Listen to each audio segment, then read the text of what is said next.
Hello LGs, ladies and gents, this is the lady and I wanted to come in and talk with you guys about what's the ideal wig for you. What's the ideal wig for women with no hair? And so if you're interested in hearing my opinion on it, then of course continue to watch.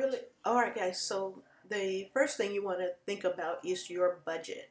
How much money are you willing to spend? If you want to stay on the lower end, in the under $100 range, then a lace front synthetic wig like the one I'm wearing now may be your ideal unit.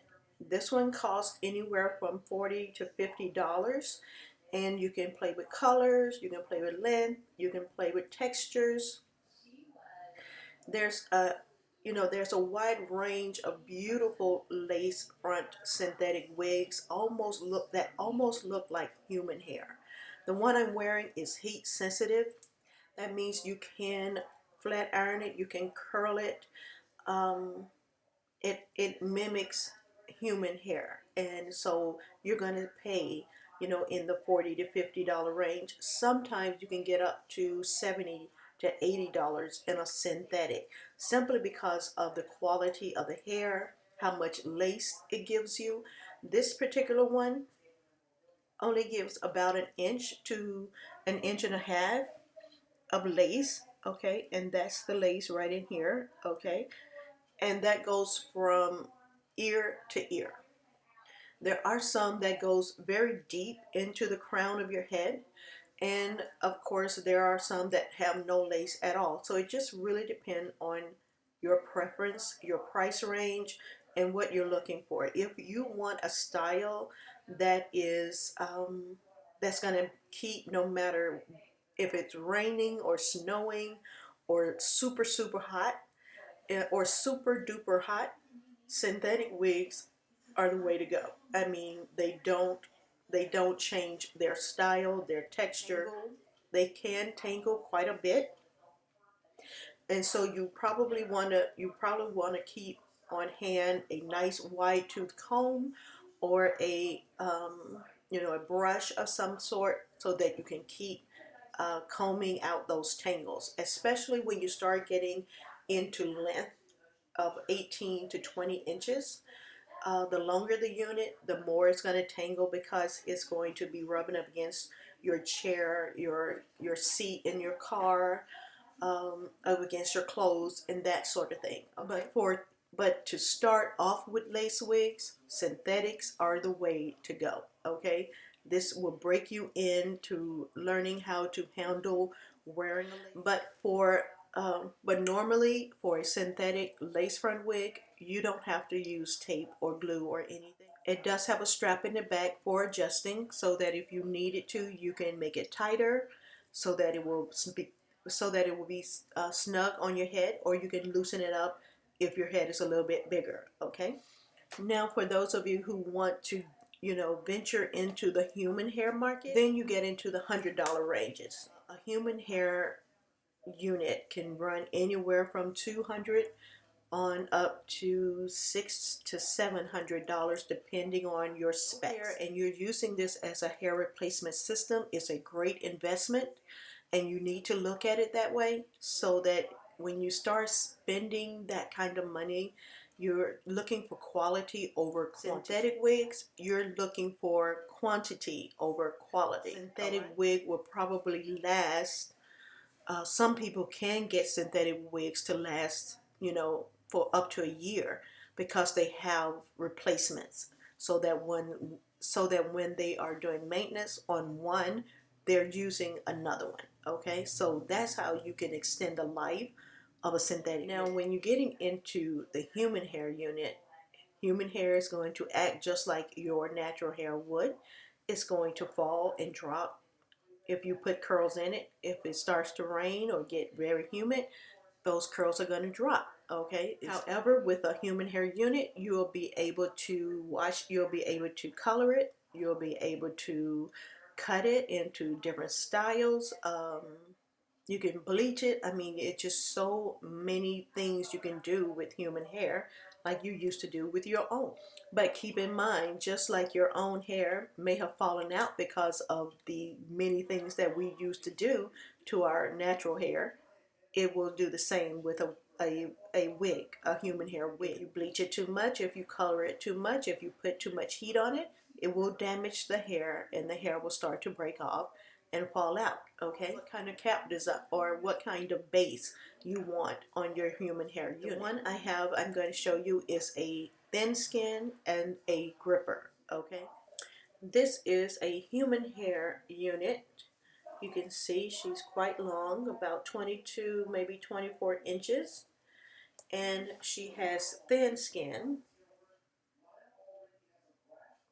That is this area right in here. It's the hair is injected into the thin skin to give a natural, more realistic appearance in the crown of your head. Now, like I said, with a thin skin, it's considered polyurethane, and that's a rubbery kind of material that they use to inject hair into the thin skin, and the thin skin looks like almost skin. The thin skin is in the mid-range price of human hair wigs. You can get you can get a full thin skin, or you can get a partial thin skin. This particular one is a partial. It has thin skin from the front hairline all the way to the crown, and then in the back it has lace. Okay, and that's so that if you wanted to, if you didn't want to have a full thin skin and you wanted to have the strap in the back, you can have that strap in the back for adjusting, and that way you don't have to adhere it down or anything of that nature.